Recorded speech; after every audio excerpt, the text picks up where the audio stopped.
Welcome guys. Welcome this pleasant evening. I'm Nakul Patil, Senior Product Manager.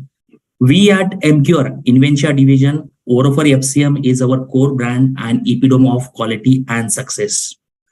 We are thankful to all India obstetrics and gynecology doctors and paramedics for giving us opportunity to host this OroferFCM Prerna scientific webinar and be a partner for this wonderful academic educational initiative.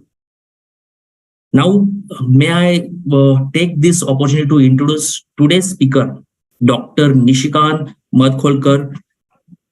Dr. Nishikant did his MBBS and MD, and he is a part of medical services at Emcure Pharmaceutical Limited. Today, he is going to talk on dose, dilution, and duration of ferric carboxymaltose. And you all are aware that the importance of 3D, importance of dose, dilution, and duration of ferric carboxymaltose. During this session, I want to highlight one thing over here to delegates. If you have any doubts, questions related to whatever in the session, during this session, please put your question in chat box. Surely, our team, Dr. Nishikant will address after this session get over. Over to Dr. Nishikant. Okay, thank you, Nakul, for the introduction. Okay, now I will start the session.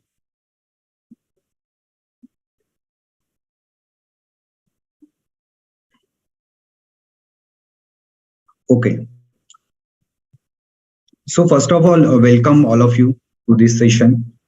When we say the medical care of the patient, the doctor's treatment is important.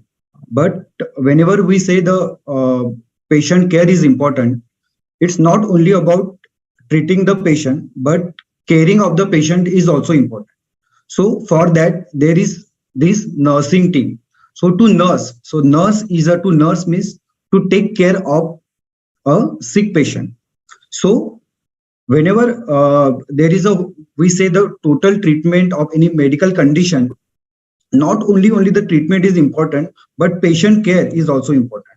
So that's why I think the nursing, this nursing faculty is also that much important as that of a medical team.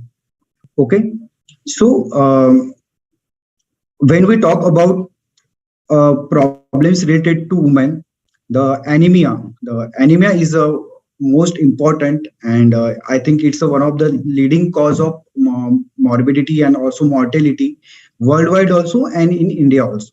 So first we will talk about the anemia. So anemia, the WHO data says that around 1,620 million people are living with anemia. Okay, and in worldwide, 42% of children of less than 5 years of age and 40% of pregnant women are anemic. And this data, when we say go to the Indian data, the National Family Health Survey 5 says it's more than the world data. So in India, 50%, around 52% of pregnant women and 57% of non-pregnant women are anemic. Okay, so there is a huge burden of anemia in world also, and in developing countries like, and also the low resource setting countries like India, this prevalence is more. Okay, so this anemia can have a detrimental effect towards maternal as well as fetal health. So coming towards the maternal side, it can have effect on the immunity. Then it can lead to the preeclampsia. As you know, the preeclampsia is a condition where the blood pressure of the pregnant lady get increased in the pregnancy, in the duration of pregnancy. Okay, then postpartum hemorrhage also. Then purpular sepsis means any infection during the pregnancy. So this anemia reduces the immunity of the pregnant lady, and it can lead to the various infection. Then it can rise the blood pressure also. Okay, and all this effect can also lead to the maternal death. Okay, and when coming towards the fetal consequences, as mother is anemic, it can lead to the preterm birth, also fetal growth restriction, intrauterine fetal death also, and developmental anomalies, especially in the first and second trimester of pregnancy. Okay, When we talk about the anemia, the nutritional deficiency is most common. Okay, so iron deficiency anemia is the most common cause of anemia in pregnancy. Okay, so when we say about treatment of anemia, especially iron deficiency anemia, there are three treatment options available. First is the dietary iron. Okay, then second is oral iron, and third is a parenteral iron. Okay, so we will see one by one. So first is dietary iron. So there is two type of iron available in diet. One is a heme iron and second is non-heme iron. So heme iron is a source, is a main, I think it absorbs more as compared to the non-heme iron. And the source of heme iron is animal products. Okay, so the animal source of iron, that is red meat, okay, chicken. So if we consume that, so it can lead to more absorption of iron as compared to the vegetable source of iron. So when we come towards the vegetable source of iron, so in vegetables like in mostly green leafy vegetables like cooked spinach, okay, Brussels, green peas, okay, nuts, okay, beans. So these are the rich source of dietary iron. Okay.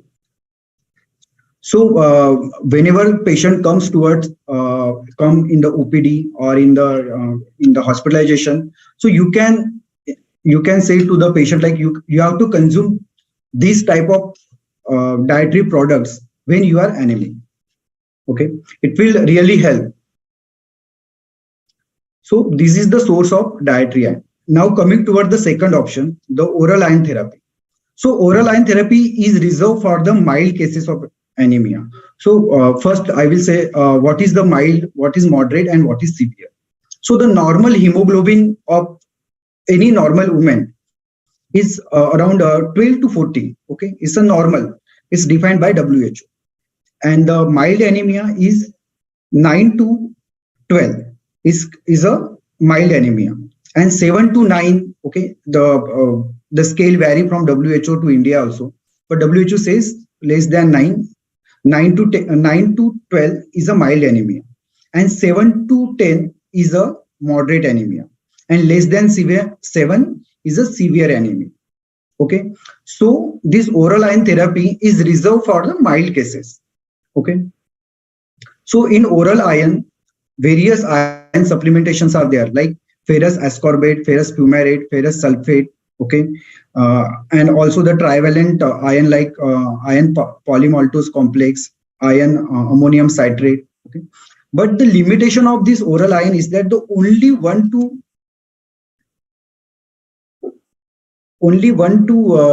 8% of iron is get absorbed from this oral iron supplementation. Okay, so and also absorption of the iron increases with the increases dose only, and it can increases up to 160 milligram per day. Okay, and also it take a more time as compared to the parenteral iron, and it had to be consumed in the empty stomach or 1 hour after the meal for better absorption, and preferably with a vitamin C rich product such as orange juice or guava. Okay, but the major limitation of oral iron therapy is that it has a gastrointestinal side effects. Okay, the 70% of the pregnant lady experience this gastrointestinal side effect, and another major problem is that of compliance. Okay, so the compliance is also the main issue, also the gastrointestinal side effect, and it required a time to increase the hemoglobin. Okay, so these are the limitations of oral iron therapy. Okay, and now coming toward the third option, the parenteral iron therapy. So the indication of this parenteral iron therapy is that the failure of oral iron therapy when the hemoglobin does not rise with the oral iron therapy. Also, as I said, the non-compliance of the patient or intolerance may any side effect. Mostly the gastrointestinal side effect happen with the oral iron. Then late second and third trimester, as we have very less time of duration for the delivery, in late second and third trimester for quick replenishment of the hemoglobin, we have to give a parenteral iron. Okay. Then rapid rectification of anemia, especially if you plan any surgery or delivery within a 7 days or within the 8 days or within 10 days. For the rapid replenishment of that iron store, we require this parenteral iron therapy. Okay. Also, then malabsorption with a oral iron. That is also the indication for parenteral iron therapy. And what are the contraindications? So the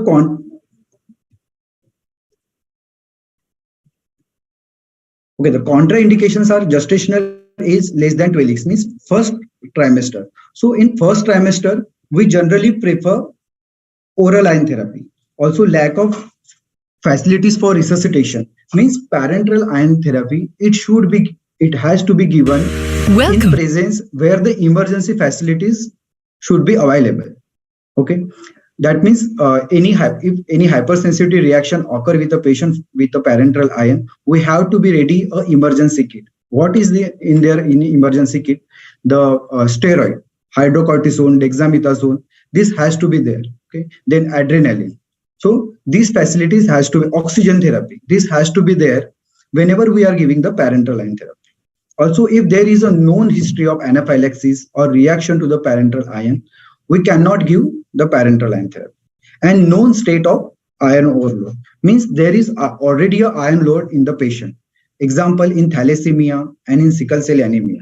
What happens in thalassemia and sickle cell anemia? There is already, we are giving the blood transfusion every weekly. So what happened if we are giving repeated blood transfusion, there is a iron overload because of destructions of RBC in the spleen. So there is already iron overload. So we cannot give a parenteral iron therapy in such conditions. Okay, but the overall, we can say that the IV iron therapy is superior to the oral iron in terms of speed and absolute extent of rise of hemoglobin and replenishment of iron store. That means the speed and the extent means how much hemoglobin is rising. So that is more in parenteral iron therapy as compared to the oral iron therapy. Okay. So when I say we have to give oral iron therapy in mild cases and parenteral iron therapy in moderate to severe cases. So this is not recommended by me or any other guideline. It is said by Indian government. So Anemia Mukta Bharat guideline 2018 led by Indian government has made the protocol for management of anemia in pregnant women.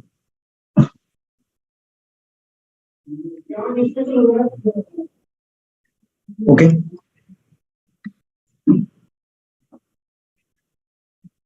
So in mild cases, mild to moderate cases, the first line of therapy mostly in the first trimester of pregnancy, the first line of treatment is 2 tablets of iron and folic acid tablet, means the oral iron.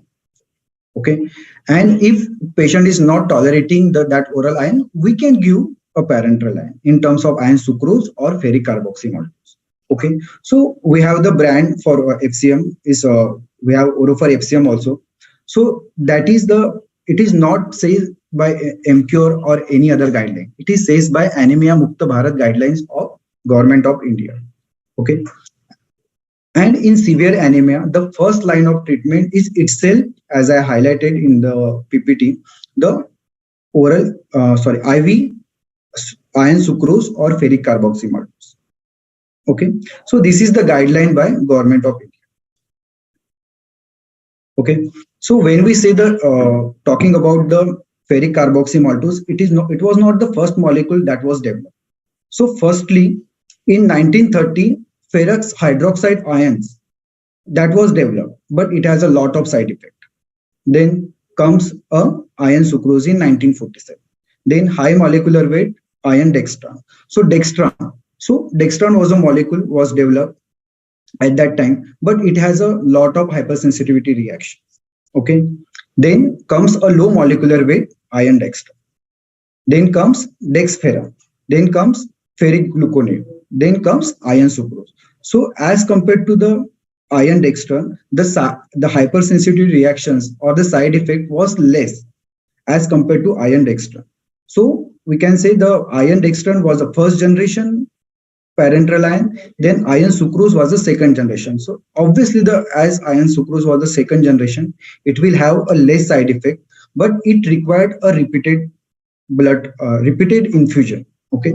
So then comes ferrum oxytol. And then our brand, the ferric carboxy maltose. Okay, so the ferric carboxy maltose, it was developed by Weifer in 2013. Okay, so it has it is a third generation parenteral ion, and it has a less hypersensitivity reaction as compared to iron dextran and also iron sucrose. Okay, and also the repeated transfusion rate was also uh, less as compared to the iron sucrose. Then comes the iron isomaltoside. So it was recently developed in 2020, but the dextran amount contained in the isomaltoside was more. The free labile ion was more in iron isomaltoside as compared to the carboxy maltose, ferric carboxy maltose. That means in all these molecules, the ferric carboxy maltose was the safest one. Okay, so we can summarize that. So iron dextran, it was a first generation molecule. It has a high risk of anaphylaxis. Then comes the iron sucrose, was a second generation molecule. It required the multiple doses and long time of administration. Then comes a ferric carboxy maltose. It has a highest amount of iron in single dose and with a very low risk of hypersensitivity reactions. And then the iron isomaltoside, so it has a reduced dextran, but it has a more labile ion, which lead to the more hypersensitivity reaction as compared to the ferric carboxy maltose. So we can summarize this chart as a ferric carboxy maltose is the safest one and most effective in management of anemia, the iron deficiency anemia in pregnant women. Okay, so when we say about the ferric carboxy maltose is the safest one, so there are some parameters which can compare this first generation iron dextran, iron sucrose, and ferric carboxy maltose. Okay, so the ideal parenteral ion, these they have these parameters like molecular weight should be more than 100. It should have a complex stability. The half life should be more. The pH should be neutral. Then osmolarity it should be isotonic to our blood. Then it should have a low antigenicity. The taste dose should not required. Okay, then the time of injection should be short and maximum dose should be there. So when we compare this ideal ion with first generation, second generation, and third generation, so this ferric carboxy maltose is almost matching with the ideal parenteral ion. So it is a robust molecule. It has a molecular weight, as it says, more than 100. It also has a molecular weight of 150. Then complex stability is also high. Then half duration was 16 hours as compared to the iron dextran and iron sucrose. Also the pH is almost, as we say, the ideal should be neutral, so it is neutral. Then osmolarity, it should, as it says, is isotonic to our blood, so it's isotonic. Then antigenicity is very low. Okay, the taste dose is not required, so taste dose was required in first generation iron dextran. Okay, the time of injection is also very small, it's only 15 minutes. Okay, so what is in the ferric carboxy maltose that it has so much of advantage? Okay, so when we say a free ion, so free labile ion, it has a potential to cause a hypersensitivity reaction because ion is an element. So if we directly give in the blood, it will definitely have a hypersensitivity reaction. But if we protect that ion with a carbohydrate shell, so there will be the slow release of that ion in the blood. Okay, and once it will get slowly released in the blood, it will have a then it will taken up by the macrophages and it will go to the reticuloendothelial cell in the bone marrow, and where the iron and the globin will match up, and it will lead to the synthesis of hemoglobin, and hence the hemoglobin will rise. So the ferric carboxy maltose. So ferric carboxy maltose is a complex carbohydrate. It will bind the iron more in a more complex fashion and in more compact fashion as compared to the iron dextran and iron sucrose. So that's why there is a less hypersensitivity reaction as compared to the other ion. So the free labile ion will release less in small amount. Okay, in a fashion like in the small amount. So it will not cause a direct effect on our immunity, and it will cause a less hypersensitivity reaction. So these are the clinical attributes of FCM. So it's a type 1 robust parenteral ion. It was not associated with dextran induced hypersensitivity, and we can administer a very high dose, and it has a short infusion time. And as I say, it has a complex structure. It releases the ion slowly, and hence it avoids the toxicity and oxidative stress. And the serum ferritin. So serum ferritin is an indicator of iron store. So it has a similar structure as compared as that of a ferritin, and hence it will get deposited easily in reticuloendothelial cell, means in the bone marrow. Okay, and the taste dose, as it has a very less chances of hypersensitivity reaction or side effect, the taste dose is not required. Okay, and also it has a low immunogenic potential. Okay, that's why all these qualities are best suited for a real life scenario of iron deficiency anemia. Okay, so we will see one case scenario of the patient.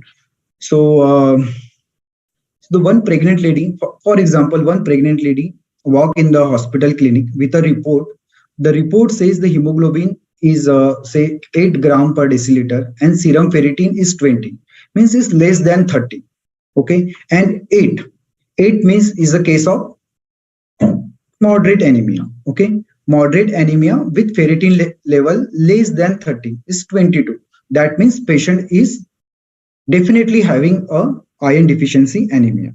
So this doctor has diagnosed the patient is having iron deficiency anemia. So doctor has decided to prescribe the best suited parenteral iron because it is a moderate anemia. Okay, and it's a pregnant lady, mostly in the second trimester. Okay, so doctor has decided to give a ferric carboxy maltose, which is the safest parenteral iron, to this lady. Okay, so how the doctor will proceed? Okay, so the first now we talking about our 3Ds. The first D is dose. So we have to choose the right dose of FCM. Okay, so nurse, in this, what is the role of nurse? So nurse will check the hemoglobin level of pregnant woman in the report. Okay, so in the report, in the CBC, it will written as 8 gram per deciliter. Okay, then the nurse will check the weight of the pregnant woman. For example, on weighing scale, the weight is say 60 kg, 60 kilogram. So how will we calculate the dose? So there is a direct chart which calculate the iron requirement or the FCM dose requirement in the pregnant woman. Okay, so this is the chart which shows the hemoglobin level less than 10 or hemoglobin level 10 to 14. So mostly the woman in the pregnant state in second trimester came with a hemoglobin level of less than 10. Okay, and on this x-axis there is a hemoglobin level, and on the y-axis there is a body weight. Okay, so in body weight they have categorized the weight as less than 35 to 70 and more than 70. Okay, so hemoglobin level of the pregnant patient was how much? 8 gram per deciliter. Okay, so it comes in this column. Okay, hemoglobin level less than 10, and as the weight was how much? 60 kg. Okay, so it comes in this table. Okay, so hemoglobin level less than 10 plus body weight 60, so it will come as 1500 milligram of FCM will be required. But we cannot give this much amount in the single time, in the single setting. So what is the recommendation? So we can give FCM the 1000 milligram in single setting only. Okay, so what the guideline says, the 1000 milligram of iron cannot be administered more than a week. So as the iron requirement comes to 1500, so we have to divide the dose. So 1500, we will divide the dose as first we will give 1000 milligram, and after the 1 week we will give 500 milligram. Okay, so doctors had decided now. So in as the pregnant woman come in the OPD, so the iron requirement was 1500, but in this date the doctor can give only 1000 milligram, and he will advise the pregnant woman to visit after 1 week, and she will require one more visit for the 500 milligram. Okay, so we have two vials available of FCM. Okay, so one contain 500 milligram and one contain 1000 milligram. Okay, so 1 ml of this FCM contain 50 milligram of elemental iron. So one vial of 1000 milligram contain a 20 ml of parenteral iron, which contain 1000 milligram of elemental iron. Okay, and in 500 milligram, it has a 10 ml of vial and it contain a 500 milligram of elemental iron. Okay, but as I earlier says, the 1000 milligram of FCM cannot be administered for more than once a week. So the doctor has planned to administer the OroferFCM for this visit only. Okay, and the remaining 500 milligram will have to be administered in the next visit. That means after a 1 week. Okay, so this is the plan. This is a right dose. We have selected the right dose as 1500 milligram, but we cannot administer 1500 milligram in single sitting. In this visit, we have to administer only 1000 milligram. Okay, so that was the first dose. Now, how to dilute? Okay, so dilution of 500 milligram, it should be diluted in 100 ml. Okay, and 1000 milligram FCM 1000 milligram, it has to be administered in 250 ml. So these are the standard guidelines. But why there is such guidelines? We have to administer the 500 milligram in 100 ml and 1000 in 250 ml. So the concentration of FCM less than 2 milligram per ml is not permissible. Means the concentration of FCM should be more than 2 milligram per ml. So we have to divide 500 milligram divided by 100. So it comes 5 milligram per ml. Okay, so it is obviously it's a more than our recommended limit.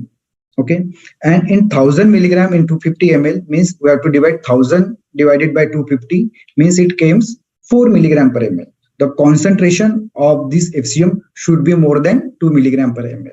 So it is a correct dilution. Okay, so this is the dilution. The 500 milligram in 100 ml and in 1000 milligram in 250 ml. Okay, and we have to give this dilution the total amount of 100 ml and 250 ml. The 100 ml has to be administered in minimum of 6 minutes. Okay, minimum of 6 minutes means it should be more than 6 minutes. Let's say on safer side 6 to 15 minutes. Okay, and FCM 1000 milligram, it has to be administered in minimum of 15 minutes. Means the duration should be 15 to we say 20 or 25 minutes. Okay, so why there is a such type of explanation, like we have to dilute in this much amount and for this much of duration? If we dilute more, so what will happen? The complex stability of ferric carboxy maltose will get loose. Okay, and it will release more free labile ion and it will have a hypersensitivity reaction. So that's why the dilution and duration is important. So remember this dilution: 500 milligram in 100 ml and 1000 milligram in 250 ml. Okay, and the 500 milligram, it had been administered in 6 minutes, in 15 minutes. Okay, it's already written in the pack insert itself also, and we have also developed so much LBL on this duration and dilution. Okay. Okay, so Now the dose has been selected. We are explain the dilution also and duration also. So what is the responsibility of nurse? The nurse will take the vial and she will inspect it. Okay, so she will inspect for any particulate matter. Any particulate matter is there. Okay, so she will have to shake that bottle. Okay, and if any discoloration with the vial, then she will instruct to the doctor. Okay. Okay. So any particulate matter she has examined. Okay. Then what she will do? She will aspirate the vial. Okay, with the help of syringe. Okay. Let's say 10 ml syringe. Okay. She will aspirate the content in the vial by the help of syringe. Okay. Okay, this is the, I think, vial. We have the vial. Okay. So what nurse will do? She will see any particulate matter. Okay, like this, and then she will open that vial.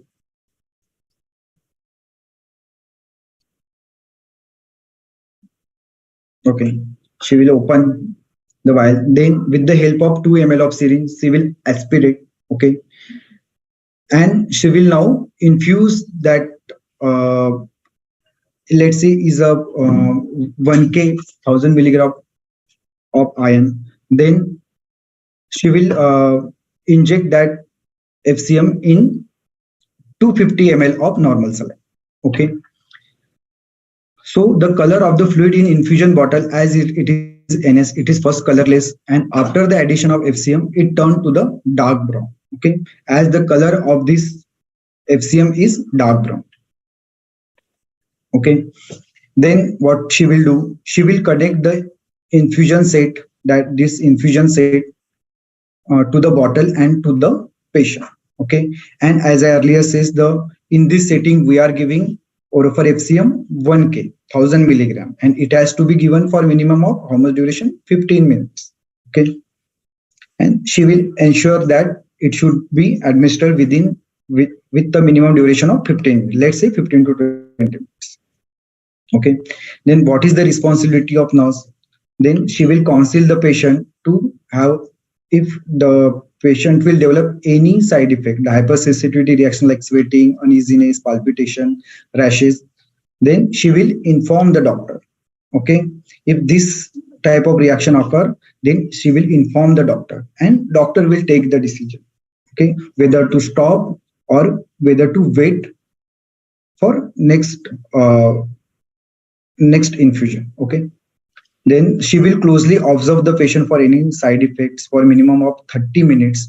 Okay, so she has to be observe the patient for 30 minutes after the FCM administration.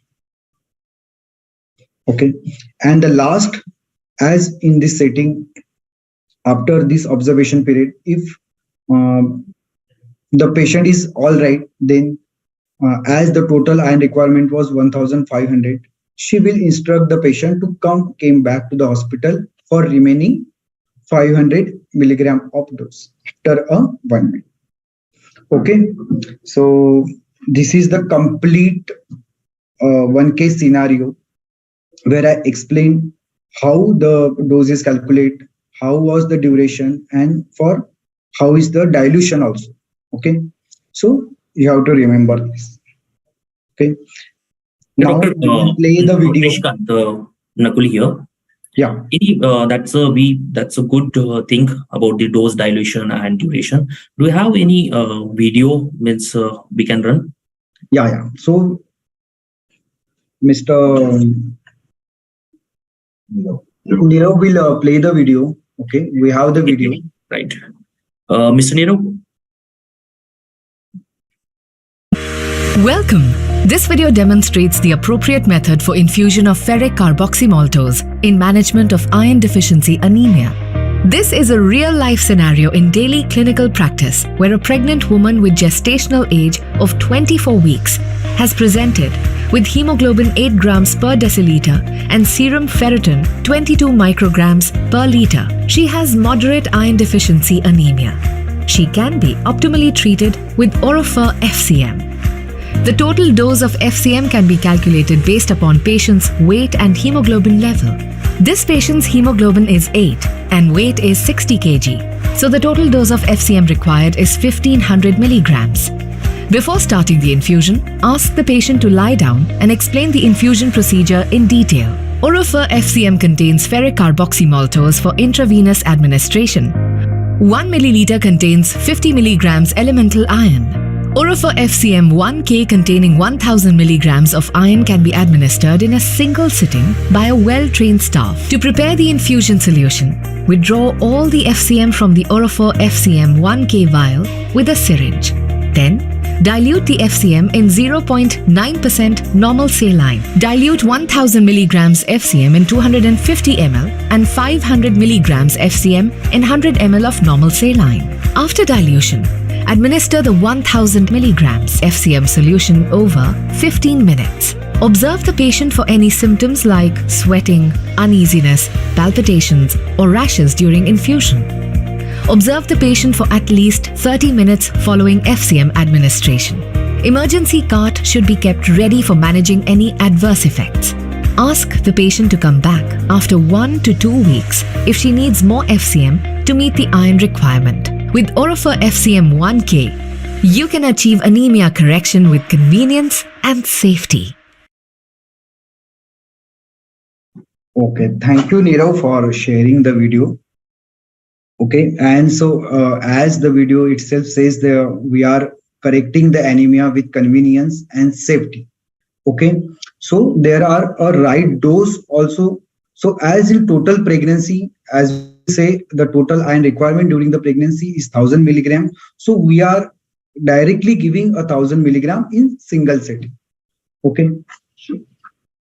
Also, now as it is a parenteral ion, it has a potential to cause a hypersensitivity reaction.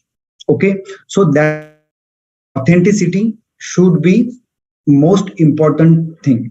Okay, so there are some reactions recently occur with FCM also, but it came to be a spurious one, but it was not manufactured by Emcure. Okay, so to authenticate that it is the product of Emcure only. So the Emcure has taken the step to develop a QR code. The QR code will help to identify the vial it is authentic or not. So OroferFCM contains ferric Emcure has developed the QR code, which if you scan that QR code, okay, so the QR code will be on the vial itself. Okay, this vial. Okay.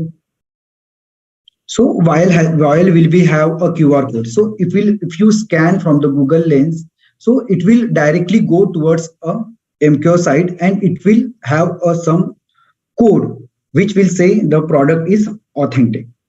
Okay. So we have developed one video for the QR code. So the Mr. Nirav, please play the video for the QR code. OroferFCM contains ferric carboxymaltose, a third-generation parenteral iron for correction of iron deficiency, available in India for over more than 11 years. Emcure Pharmaceuticals Limited had partnered with Vifor Pharma to make this product available for Indian patients. This product is manufactured under very stringent manufacturing process to match all important parameters with international product, such as molecular weight, stability, pH, osmolality, quality, and antigenicity. Over last decade, Emcure has helped millions of Indian patients to rapidly correct iron deficiency and saved many human lives with anemia. Our endeavor has always been to provide quality products to Indian patients, and with this, Emcure has taken a step further to adopt a QR code on the OroferFCM vial for quick authentication. The QR code needs to be scanned before using OroferFCM vial. The scanning of QR code will provide important information about the product. You can use mobile camera or QR code scanner application to scan the QR code. Once the QR code is scanned, the vial information page opens. First, we will see the batch number, manufacturing date, year, month, date. Then we will get the expiry date information, year, month, date. At last, 12 digits unique number information will be seen. Adoption of QR code is a step taken by Emcure to maintain the trust and confidence among doctors as well as patients, delivering excellence in quality since 11 years.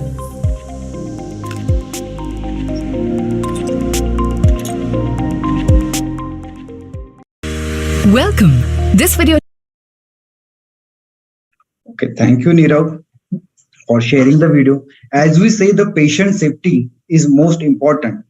So, as FCM is the safest molecule in parenteral iron, but it can be happen. The spurious product can circulate in the market. So, Emcure has taken this step to develop the QR code, and if you scan that QR code, it will definitely say it's the authentic product, and you can give to the patient.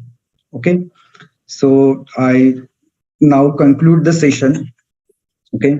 Yeah, thank you, Dr. Nishikant. There is a few questions from a few paramedical staff.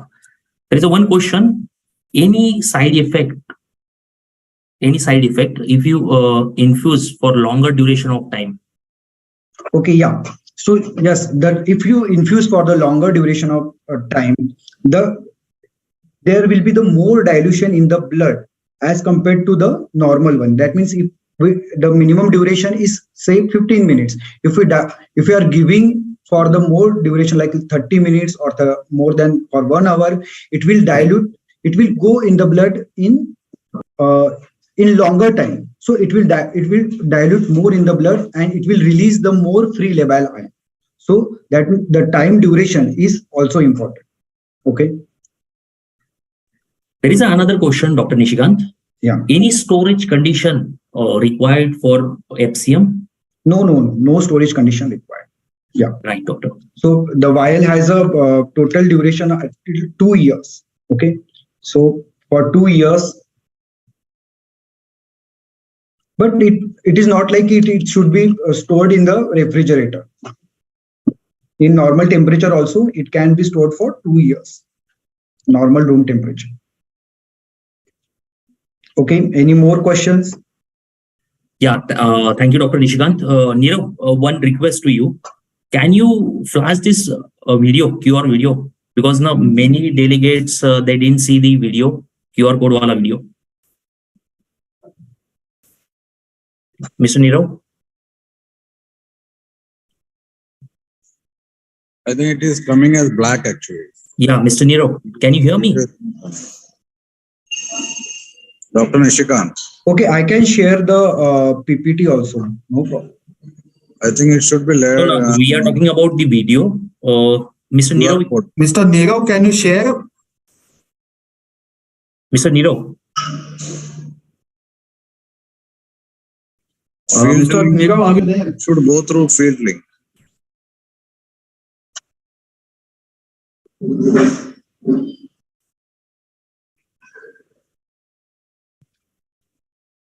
Okay, no issue. Dr. Nishikant, it was a wonderful session. Lot of insights about the dose, dilution, and duration. We hope every paramedics understood the importance of that 3D, the dose, dilution, and duration. Again, and as I said, the prevalence of anemia in India is almost like a 50%. Means every second woman in the India is anemic. So government of India has also taken up step to eradicate the anemia. So government of India is itself saying we have to eradicate this anemia, especially in moderate to severe anemia. We have to give a FCM. Okay, so by this FCM, we are definitely reducing this prevalence from 50 to let's say 40 in 2 or 3 years. Okay, so it's a great initiative by Emcure also and by government of India also. Yeah, thanks, doctor. Thanks, Dr. Nishikant. Again, guys, we are thankful to all India obstetric and gynecology doctors and most important paramedic staffs for giving us opportunity to host this OroferFCM Prerna scientific webinar.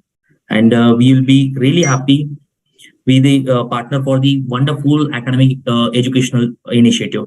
Thank you. Over to Mr. Anil Pillai. Yeah, thank you, Dr. Nishikant, for your wonderful presentation for OroferFCM. Yeah. And it was truly worth watching. And I'm sure entire attendees, entire webinar was so useful that actually the key part of FCM is dosage, duration, and dilution, which you have explained it beautifully, and I am sure it will really help all the nursing, respected nursing staffs to take care in the future and to avoid any unavoidable areas in the respective hospitals. And thank you very much, Dr. Nishikant, for your valuable time. And at the same time, I sincerely thanks all the respective doctors who have cooperated, all the nursing staffs to attend this webinar. And my sincere thanks to all the nursing staffs also who are there for last 1 hour and patiently heard Dr. Nishikant about OroferFCM. And sincere thanks for entire team of Emcure also for managing this event very beautifully. And trust me, we will do similar kind of activities in future also. And I am very sure that it was a wonderful experience for all the nursing staffs of all India. We are roughly around 2,500 nursing staff are participating in this webinar. And it is wonderful attendance across India. Thanks to entire field team of Emcure also for doing it and managing it beautifully. That's all from my side. Thank you all. Yeah, thank you, Anil sir. Thanks, Dr. Nishikant, Dr. Ketan, and obviously we'd like to thanks the RX team who organized this event. Yeah, thank you guys. Thank you very much. Thank you. Thank you so much.